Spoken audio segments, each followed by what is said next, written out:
Hi everyone, welcome and welcome back to our channel R2S news and updates. मेरा नाम हिमलता और मैं नंबीना। So guys, कैसे हैं आप सब लोग? आई होप कि आप सब बहुत ही अच्छे होंगे। तो आज हम लोग जिस पर रिएक्ट करने वाले हैं वो है द चाणक्य डायलॉग्स के वीडियो पर, which is Bangladesh BSF on high alert, NSA meets Sheikh Hasina, the Chanakya dialogues. And ये है मेजर गौरव आर्या सर का वीडियो। सो गाइस, वीडियो इन तक देखिएगा, अच्छा लगे लाइक कर देना, शेयर कर देना, सब्सक्राइब कर दो हमारे चैनल को। और जिम वीडियो की लिंक आपको डिस्क्रिप्शन बॉक्स में मिल जाएगी, वो जाकर लोग फटाफट चेकआउट कर लो। सो लेट नहीं करते, let's get started. And guys, हमारे और 2 रिएक्शन चैनल्स हैं जिसका लिंक आपको डिस्क्रिप्शन बॉक्स में मिल जाएगी, जरूर से आके चेकआउट कर लीजिएगा। यस, चलो स्टार्ट करते हैं। डोवाल साहब को ये सब पता था, ये मैं मान नहीं सकता, ऐसा मुझे कल लगता था। तुम्हारा जो देश है उसके 2 टुकड़े कर दिए, उसका बुत टूटे ना टूटे उससे क्या फर्क पड़ता है। 1971 में शेख मुजीबुर रहमान ने डिक्लेयर करा कि ईस्ट पाकिस्तान अब बांग्लादेश बन चुका है। तुम क्या बच्चों वाली बात कर रहे हो? पाकिस्तानियों के गालों पे चप्पल नहीं पड़ते, अपनी औकात पे नहीं आते। यही कलमा वाला ड्रामा ये लोग कर रहे थे। हमारे जो इस्लामिक भाई हैं, साढ़े तक मुसलमान भरा हैं, इनके भरा ये घुस गए काबुल में, इनके प्रा ने मार मार के सुअर बना दिया इनका। ये मेरे वर्ड्स नहीं है, ये शेख हसीना के वर्ड्स हैं कि हमें यहां पे ईसाई देश बनाना है, आप हमारे पाले में आ जाओ। शेख हसीना ने मना कर दिया, सारा मैटर तबाह हो गया। पाकिस्तान में बड़ी एक हैप्पीनेस, एक बड़ा खुशी का माहौल है पाकिस्तान में ये कह रहे हैं कि साहब ये तो बहुत ही शानदार बात हो गई और बड़ा मजा हो गया, और ओए होए होए होए क्या चीज है यार, जिस बंदे ने पाकिस्तान के हिस्से करे थे उसका बुत तोड़ दिया। तो पाकिस्तानी खुशी मना रहे हैं, बेवकूफ हैं। बेवकूफ है। ओके, वेरी इंटरेस्टिंग टॉपिक है। बोलो। और सर इतने मजे से मतलब कितना मजा कर बोलते हैं, हंसा के बोलते हैं। हाँ, जय हिंद दोस्तों, मैं जय हूं हिंद। गौरव आर्या और आप देख रहे थे चाणक्य डायलॉग्स। इस वीडियो को लाइक करिए, हमारे चैनल को सब्सक्राइब करिए, बेल आइकन दबाना बिल्कुल मत भूलिएगा। दोस्तों, बड़ी विचित्र बात है, ये बड़ी अजीब सी बात है जो बांग्लादेश में हुआ। आज मैं आपको 4-5 पॉइंट बताता हूं कि अजीब सी बात क्यों है। बांग्लादेश की प्राइम मिनिस्टर जान बचा के भागती हैं क्योंकि भीड़ आ रही है उनको मारने के लिए। हाँ, वो जाती हैं एक आइसोलेटेड एयरफील्ड में, एक हवाई पट्टी में। वहां से एक हेलीकॉप्टर उड़ता है और वो अगरतला में लैंड होता है। अगरतला में एक इंडियन एयरफोर्स का जहाज उनको मिलता है। जो इंडियन एयरफोर्स का जहाज वहां पे उनको मिलता है, वो उनको लेकर आता है डायरेक्टली हिंडन एयरबेस, जो कि गाजियाबाद में है, यानी कि नोएडा के बिल्कुल बगल में। हाँ। हिंडन एयरबेस में भारत के NSA अजीत डोवाल साहब प्राइम मिनिस्टर शेख हसीना से मिलते। अच्छा, प्राइम मिनिस्टर शेख हसीना से डोवाल साहब वहां पे क्यों मिले? पहली बात यह। दूसरी चीज ये, जब वो बांग्लादेश से भागी हैं, वो फौज के हेलीकॉप्टर में भागी हैं। अगर फौज चाहती, दोस्तों, बांग्लादेश की फौज चाहती तो उसको हेलीकॉप्टर ना देती और वहीं पे पकड़ लेती। हाँ, ये तो फौज बात को है। उनको हाँ। हेलीकॉप्टर देना, उस हेलीकॉप्टर की परमिशन भारत के एयर स्पेस में घुसने की और अगरतला में लैंड होने की और फिर वहां से जहाज उड़ के दिल्ली आने की और NSA के मिलने की, दोस्तों ये बात कुछ मुझे हजम नहीं हो रही। यही बात मैंने आपको ईरान के बारे में भी बोली थी, मुझे हजम नहीं हो रही है। वो बात 48 घंटे के बाद ठीक निकली। मैं फिर बता रहा हूं, मुझे हजम नहीं हो रही। भारत को कुछ ना कुछ तो पता था इस पूरे मैटर में, कुछ ना कुछ पता था यार। ऐसा हो नहीं सकता कि इंटरनेशनल बॉर्डर क्रॉस करके बांग्लादेश आर्मी का सिविलियन हेलीकॉप्टर, चलो एक बार हमने बात समझ ली, राइट। दोस्तों, कम्युनिकेशन होता है और कम्युनिकेशन ये होता है कि बांग्लादेश से एक हेलीकॉप्टर आ रहा है, मिलिट्री, हम कहते हैं आने, तो जैसे ही वो इंडियन एयर स्पेस में एंट्री करता है तो हाशिमारा एयरबेस 101 स्क्वाड्रन के 2 रफेल उसके आसपास उड़ना शुरू हो जाते हैं। बीच में हेलीकॉप्टर चल रहा है और यहां पे 2 रफेल चल रहे हैं उसकी सुरक्षा के लिए। जैसा मैंने बोला, अगरतला में लैंड करा, वहां से ट्रांसपोर्ट एयरक्राफ्ट टेक ऑफ करा इंडियन एयरफोर्स का, यहां पे लैंड करता है। यहां पे डोवाल साहब बात करते हैं। जैसी डोवाल साहब बात करते हैं, 2 घंटे के अंदर कैबिनेट कमेटी ऑन सिक्योरिटी, जो कि हाईएस्ट डिसीजन मेकिंग बॉडी है सिक्योरिटी की, जिसमें प्रधानमंत्री स्वयं होते हैं, जिसमें प्रधानमंत्री हैं, जिसमें रक्षा मंत्री हैं, जिसमें फाइनेंस मिनिस्टर हैं, जिसमें एक्सटर्नल अफेयर्स मिनिस्टर हैं, ये सारे बड़े बड़े लोग यार, होम मिनिस्टर अमित शाह जी, सारे लोग बैठे हैं, अचानक वो मीटिंग हो जाती है। हाँ, फिर दोस्तों अचानक ये खबर आती है कि Shri Daljeet Singh Chaudhary, honourable DG BSF, is already in West Bengal, ये पहुंच चुके हैं वेस्ट बंगाल। Right right. देखो, खबर हम लोग आती है, ये सोचते नहीं कि नहीं वो है। जा रहे हैं, खबर ये आती है कि DG BSF is already in West Bengal. इतनी तेज ये काम कैसे हुआ यार? वही क्या तो। भारत को ये पता था कि वहां पे तख्ता पलट होने वाला है? मैं यही सोच रहा था कि नहीं यार, ऐसा भारत को कैसे पता? अगर पता होता तो भारत कुछ करने की कम से कम कोशिश करता, सफल ना भी होता, कामयाब ना भी होता, कुछ कोशिश तो करता भारत। नहीं नहीं, ऐसा नहीं हो सकता कि इंडिया को, डोवाल साहब को ये सब पता था, ये मैं मान नहीं सकता, ऐसा मुझे कल लगता था। फिर खबर आई कि नहीं, Pranay Verma, high commissioner, India का हाई कमिश्नर बांग्लादेश में जो ढाका में बैठते हैं, प्रणय वर्मा, वो चुपचाप मिले थे शेख हसीना से। ओके। भाई साहब, ये मामला बड़ा पेचीदा है। ये मामला वो नहीं है जो आप और हम समझ रहे हैं। हाँ, ये मामला है कुछ और। हाँ, और मैं जानबूझ के कोई कॉन्स्पिरेसी थ्योरी यहां पे नहीं डालना चाहता, आपको ये बता के कि नहीं कुछ और एक साजिश है। लेकिन हां, ये भी बात है, जो प्रधानमंत्री हैं दोस्तों, वो मिले लेफ्टिनेंट जनरल जॉनसन मैथ्यू से। लेफ्टिनेंट जनरल जॉनसन मैथ्यू कौन है? Lieutenant general Johnson Matthew is integrated defence staff के चीफ। उनसे मिले। वो chief of army staff general Dwivedi से मिले, और इसके अलावा वो मिले रॉ के चीफ से और इंटेलिजेंस ब्यूरो के चीफ से। और ये सारी की सारी चीजें हो रही हैं। वहां पे पता लग रहा है कि BSF is on high alert. और जब मैं पता लगा रहा हूं अपने सूत्रों से, तो पता लगा कि आर्मी भी अलर्ट पे है, नेवी भी अलर्ट पे है, एयरफोर्स भी अलर्ट पे है। सबको बता दिया कि तुम सीधे हो जाओ, बिल्कुल अभी कुछ होने वाला है। कुछ होने वाला है। राइट। कमर टाइट, नजरें सीधी, पूरा अलर्ट कुछ होने मोड वाला है। में। अब हाँ। दोस्तों, क्या होने वाला है, जरा इसके ऊपर आज डिस्कशन कर लेते हैं, क्योंकि ये जो मैटर है ना बांग्लादेश का, ये वो है ही नहीं जो हम सोच रहे हैं। अच्छा। पाकिस्तान से रिएक्शन आ रहे हैं कि बड़ा मजा आया, वही तो। बड़ा मजा आया। Shocking। जिस आदमी ने, यानी कि शेख मुजीबुर रहमान ने, जिस आदमी ने पाकिस्तान के 2 टुकड़े करे, उस आदमी का स्टैचू, उस आदमी की मूर्ति, उस आदमी का बुत बांग्लादेशियों ने खुद तोड़ दिया। पाकिस्तानी खुश हो गए। हल्के लोग हैं दोस्तों, हल्की कौम है, सी कैटेगरी की बी ग्रेड कौम है। अरे उसके स्टैचू का, उसके बुत का टूटने से तुम्हें क्या फायदा? उसने तुम्हारा मुल्क तोड़ दिया बेवकूफों। तुम्हारा जो देश है उसके 2 टुकड़े कर दिए, उसका बुत टूटे ना टूटे उससे क्या फर्क पड़ता है? उसकी फौज तो पहले उसको धोखा दे चुकी है। तुम्हारे भंगड़ा डालने से क्या फर्क पड़ता है? 1971 में शेख मुजीबुर रहमान ने डिक्लेयर करा कि ईस्ट पाकिस्तान अब बांग्लादेश बन चुका है, 71 में, और 75 में उसी की फौज ने उसकी हत्या कर दी, उसका मर्डर कर दिया। हाँ। 1975 यानी कि आजादी के 4 साल के बाद उसी की फौज ने उसी का कत्ल कर दिया। हाँ। तुम क्या बच्चों वाली बात कर रहे हो पाकिस्तानी? और बड़े ट्विटर पे जाकर बड़ा शेर बन रहे हैं कि ये हो गया और ऐसा हो गया और हमारा उनके साथ रिश्ता है कलमा वाला।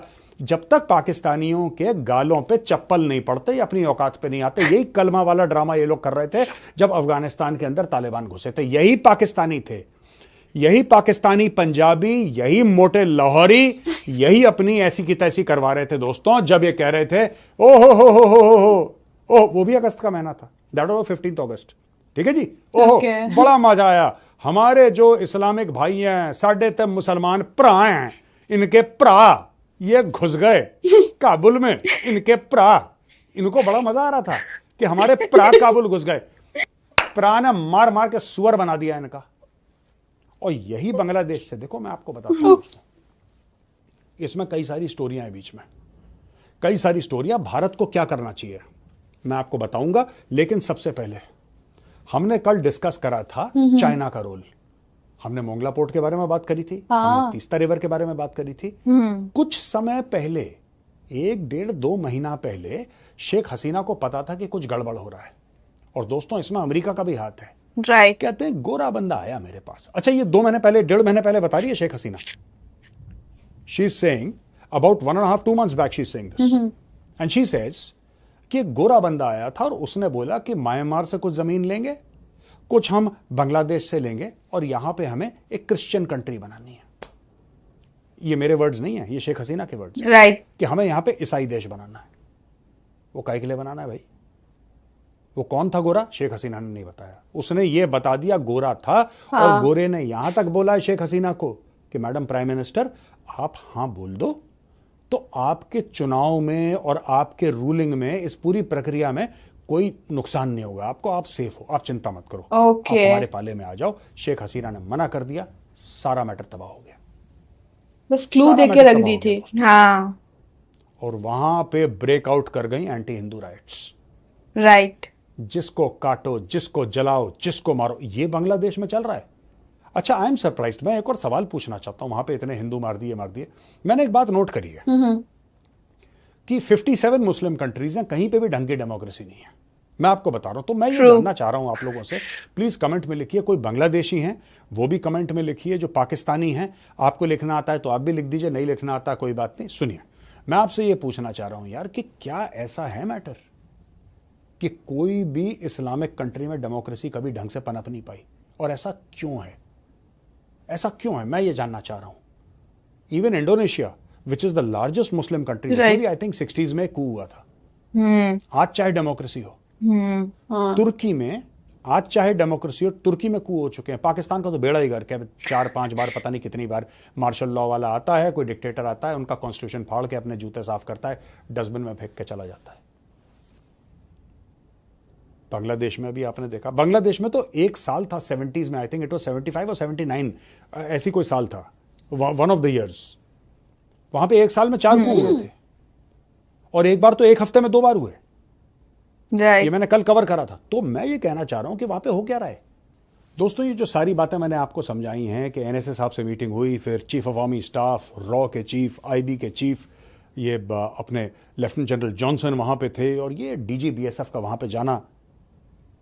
ये भारत ऐसे एक्शन क्यों ले रहा है? भारत दोस्तों इसलिए एक्शन ले रहा है क्योंकि भारत को फिर वही 1971 का डर है। और डर क्या है 1971 का भारत को? भारत को 1971 का ये डर है कि वहां से फिर रेफ्यूजी आ रहे हैं, और ये भारत के लिए बड़ी प्रॉब्लम है, क्योंकि बांग्लादेशी वैसे भी आते हैं, इनको आप रोक नहीं सकते। कभी पानी के अंदर से आएंगे, कभी ये जमीन के अंदर से निकल के आते हैं, कभी छलांग मार के आते हैं, कहीं ना कहीं से लोग रास्ता निकाल लेते हैं भारत के अंदर घुसने का दोस्तों, और ये फिर से आएंगे। और जिस दिन बांग्लादेशी आ गए भाई साहब, 2-4 करोड़ खड़े हो गए, आप क्या कर लोगे बताओ? बीएसएफ रोक लेगी उनको, भारतीय सेना रोक लेगी, सामने तो बच्चे खड़े कर देंगे, औरतों को खड़ा कर देंगे। मैं आपको बात बताऊं दोस्तों, अगर भारत के बॉर्डर पे जहां पे अभी बीएसएफ खड़ी है और आर्मी को भी आपने बोल दिया कि आप भी तैयार हो जाओ, माना कि वहां पे फौजी खड़ा है बॉर्डर पे, और सामने से भीड़ आ जाती है, वो फौजी क्या करेगा दोस्तों? मैं भारतीय सेना का जो फौजी है, राइट, अभी तो वहां पे बीएसएफ खड़ी है, लेकिन आर्मी को भी आपने बोल दिया कि आप तैयार हो जाओ। वहां पे अगर फौजी खड़ा है, मैं फौजी की मानसिकता से भली भांति परिचित हूं। अगर वो वहां पे फौजी अकेला खड़ा है और 1000 की भीड़ आ गई, वो भिड़ जाएगा, चाहे उसकी जान चली जाए।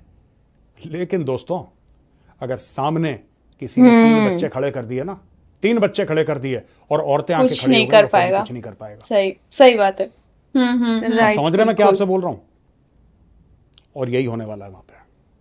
यही होगा जिस दिन भीड़ आएगी, बच्चे और औरत सबसे आगे होंगे और मर्द होंगे 500 मीटर पीछे।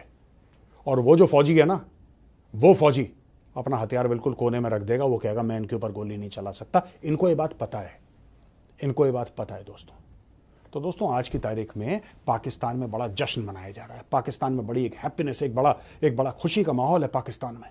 पाकिस्तान में ये कह रहे हैं कि साहब ये तो बहुत ही शानदार बात हो गई और बड़ा मजा हो गया, और ओए होए होए होए क्या चीज है यार, जिस बंदे ने पाकिस्तान के हिस्से करे थे उसका बुत तोड़ दिया। तो पाकिस्तानी खुशी मना रहे हैं। बेवकूफ हैं, बेवकूफ हैं, जाहिल कौम है, पता ही नहीं क्या हो रहा है।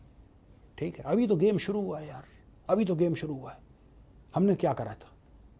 जो हमने अफगानिस्तान में करा था वही काम हमने अब बांग्लादेश में करना है। वो क्या काम है जो तुम लोग घुमा रहे हो ना अपनी बात कि वहां पे रॉ वाले पकड़ेगा? वो छोड़ो ना, रॉ वो पाकिस्तानियों छोड़ो। अभी बांग्लादेशियों का जख्म है, उस जख्म के ऊपर हरे हरे डॉलर का एक मरहम लगाया जाएगा। हरा डॉलर जो होता है ना, उसका मरहम लगाया जाएगा, और हरे डॉलर की मरहम से सब ठीक हो जाता है दुनिया में। हम तुम्हें दे दें, तुम हमारे बूट पॉलिश कर लो। कल शहबाज शरीफ आके दिल्ली में मेजर गौरव आर्या की चाकरी करे, अगर मैं शहबाज शरीफ को बोलूं कि ले इतने डॉलर, ठीक है, और बांग्लादेशियों का थोड़ा सा अलग मामला है. They are whatever differences of opinion I might have with the Bangladeshis, right, they are far far better than Pakistanis. अभी डॉलर का मरहम लगेगा, अभी पूरी बातचीत होगी, मैटर सेटल हो जाएगा. अफगानिस्तान का हो गया ना, ये भी सेटल हो जाएगा. अफगानिस्तान के साथ तो हमारा बॉर्डर ही नहीं है भाई. We don't have any border with Afghanistan yet. Settle हो गया ना मामला. सही बात है. तुम्हें गालियां दे रहे हैं, तुम्हारे ऊपर बम बरसा रहे हैं, हमें कह रहे हैं कि हबीबी ये तो हिंदी है, अल हिंदी, ये तो दोस्त आई हमारी, खुशियां मनाओ, दावतें रखो, हमारे दोस्त आई. ये हमें ऐसे ग्रीट करते हैं. हमें कहते तुम्हें कहते पाकिस्तानी आया टट टट टट. ये तुम्हारे साथ हो रहा है. यही चीज जो अफगानिस्तान में हुई थी, यही चीज अब बांग्लादेश में होगी. तुम देख लेना, एंड में जीतेगा इंडिया. जो तुम खुशियां मना रहे हो ये तुम्हारी लाहौरियों की आदत है, तुम मना लो खुशियां. दोस्तों अब लेते हैं सवाल और जवाब. ये सवाल है प्रफुल्ल गमारे का. ये कह रहे हैं साहब, many experts in India believe that the current situation in Bangladesh shows the radical extremist will take over the country. Considering future aggressions against India is the right time to expand chicken neck Siliguri. बिल्कुल यार, बिल्कुल कर दो एक बार. मैं बता रहा हूं आपको, हम लोग बहुत सोचते हैं धीरे धीरे धीरे धीरे, वो इंडियन माइंडसेट है, धीरे धीरे. बिल्कुल सिलीगुड़ी कॉरिडोर, चिकन विकन नेक बढ़ाओ, कुछ नहीं करेंगे, कुछ नहीं करेगा कोई, कुछ नहीं करेगा कोई, कुछ कर ही नहीं सकता. बढ़ा दो एक बार, कर दो एक बार, बाद में देख लेंगे, है ना. सब हो जाता है यार. वीर भोगे वसुंधरा, राजपुताना राइफल्स का मोटो है ये, वीर भोगे वसुंधरा. कर दो एक बार. Jaideep Singh, Sheikh Hasina fled from Bangladesh as we have now relations worsening with China and finally she has resigned. Now India's land border is surrounded by Chinese puppet government from all sides. Recently Pakistan Air Force started training in China with stealth fighter jets, so 0.5 front in India can activate anytime with war coming, and how can we fight and win this war?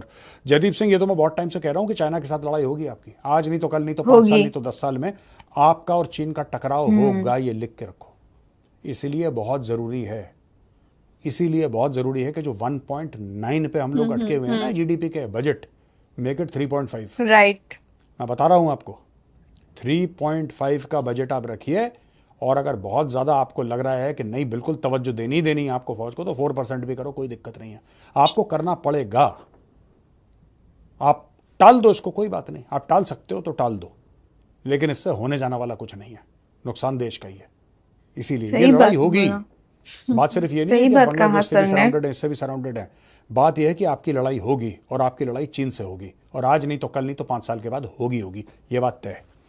तीसरा सवाल है are Sachin का. ये कह रहे हैं, मेरा सवाल है कि हम एवैक्स क्यों नहीं ऐड कर रहे. Airborne warning and control systems की शायद बात कर रहे हैं. We have our own technology of Netra and still we have only 5 while Pak have 9. Don't you think Pak is preparing for. यार देखो ना, ऐसी बात नहीं है. आप लोग को ना ऐसी गलत डेटा आप लोग, ये पाक हैज 9, ये सब पुराने जहाजों पे छतरी वतरी लगा के चाइना को देता रहता है. पाकिस्तान के पास $500,000 नहीं है कि अपनी सर्विसिंग करवा ले. आप कह रहे हो उन्होंने 9 एवैक्स. ओ भैया, पुरानी चाइनीज टेक्नोलॉजी है, फूकी पुरानी, don't take it seriously. We are making the best in class stuff. हमें और पाकिस्तान में जमीन आसमान का फर्क है. वो हमारे सामने भी नहीं है. I am being very honest. मैं मजाक नहीं उड़ा रहा किसी देश की, जबकि पाकिस्तानी चाहते हैं मैं उनकी मजाक उड़ाऊं. I am not making fun of them, I am actually telling you. ये सिर्फ गिनती के 9 होंगे पाकिस्तान के. Actually they are not even 1 और 2 प्रॉपर. इनका बेड़ा गर्क है यार. इनको चाइना सपोर्ट ना करे, इनके पास छतरी नहीं है बारिश से बचने के लिए. क्या बात कर दी आपने. दोस्तों यहाँ पे वीडियो खत्म होता है. अगर पसंद आए तो उस वीडियो को लाइक जरूर करिएगा, हमारे चैनल को सब्सक्राइब करिए, बेल आइकन दबाना बिल्कुल मत भूलिए. जय हिंद. जय हिंद. वंदे मातरम. भारत माता की जय. सो सबसे पहले गाइस मैं तो ये बोलूंगी कि हम लोग ना बहुत कुछ ऐसा है जो हम लोग सोचते नहीं है. एग्जैक्टली. है ना.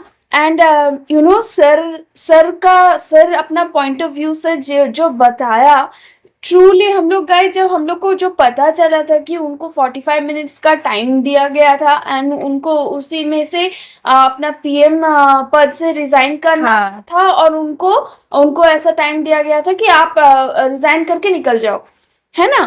तो ऐसा ही था. तो हम लोग उतना सोचे ही नहीं थे कि हाँ ये तो हो सकता है कि अगर वो भागी है ना, रिजाइन करके भागी हैं बाहर, मतलब दूसरे साइड से भागी हैं, है ना. तो उनको तो अगर पकड़ना होता है, क्योंकि गवर्नमेंट ऑफिशियल्स में तो बात हो जाती है ना. तो उनको अगर पकड़ना होता तो तब तो वो वहीं पे, जब वो हेलीकॉप्टर लेके इंडिया आ रही थी तभी तो उनको पकड़ा जा सकता था, इजीली पकड़ सकते थे. और आर्मी अगर इतने ही मतलब क्या बोलते हैं, उतने ही मतलब उनके खिलाफ रहते हैं, मतलब रहते, तो वो ऐसे हसीना जी को छोड़ने नहीं आते इंडिया में, है ना. ना। तो ये सब हम लोग को बस जनरली जो हम लोग माइंड हाँ। बात जो सर्कुलेट हो रही है। एग्जैक्टली और मैं ना एक बार सोची, क्योंकि वो बता न्यूज में बता रहे थे बार बार कि मतलब आर्मी ने बोला कि सिर्फ 45 मिनट्स देते हैं हम, आपसे साइन करके निकल जाओ। हाँ। उसके बाद ये सब बताया, मतलब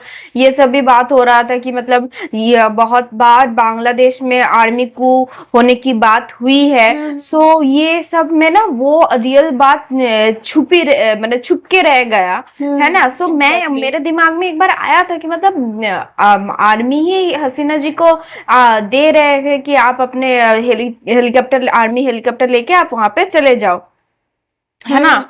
सो मतलब ये पता हो, मतलब सिचुएशन बांग्लादेश में बहुत बुरी तरह से बहुत खराब सिचुएशन था। तो मतलब हसीना जी ऐसे बच के निकल गई वहां से। सो मतलब ऐसे इजीली नहीं निकल सकती थी। उनको ना सेफली यहाँ पे लैंड कर एग्जैक्टली मतलब ऐसे इजीली निकल नहीं सकती थी, क्योंकि मतलब अगर कोई भी हेल्प नहीं करता तो आई एम प्रीटी श्योर कि मतलब ऐसे आर्मी भी कोई ऐसे आगे बढ़ के हेल्प नहीं करते, है ना।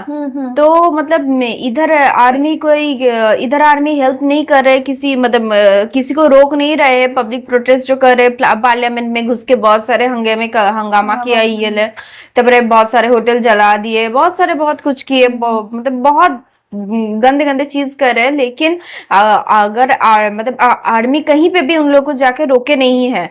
सो आर्मी इधर इन्वॉल्व हुआ है ना, कि उनको मतलब ऐसा लग रहा है कि उनको अच्छे तरह से सेफली निकाल लिए, है ना। तो हम लोग, मुझे एक बार जब मैं ना बात कर रही थी मम्मी से, जब हम लोग न्यूज देख रहे थे, मम्मी बोली कि देखो आर्मी, बांग्लादेशी आर्मी उनको हेलीकॉप्टर दिए तो वो इंडिया में आके लैंड कर गए। तो मैं एक बार पूछी कंफर्म होने के लिए कि मतलब इंडिया के आर्मी गया था ना कि वहां बांग्लादेश के ही आर्मी दिए हैं। सो मम्मी बोली कि बांग्लादेश के ही आर्मी के हेलीकॉप्टर से हसीना जी यहाँ पे लैंड की है। तो जरूर इन लोगों में कुछ तो एग्जैक्टली ऊपर में मतलब जो इंटेलिजेंट जो वहां पे बैठे होते हैं वो लोग तो ये चीज लेके ही सब कुछ, हमेशा ये चीज लेके ही तो लेके चर्चा में रहते हैं ना। तो पढ़ाई भी की है इसी चीज को लेके, और उन लोगों को मतलब सब कुछ ऐसे ये चीज में ही, ऐसे चर्चे में ही वो लोग रहते हैं। तो हमारे दिमाग में अगर एक बार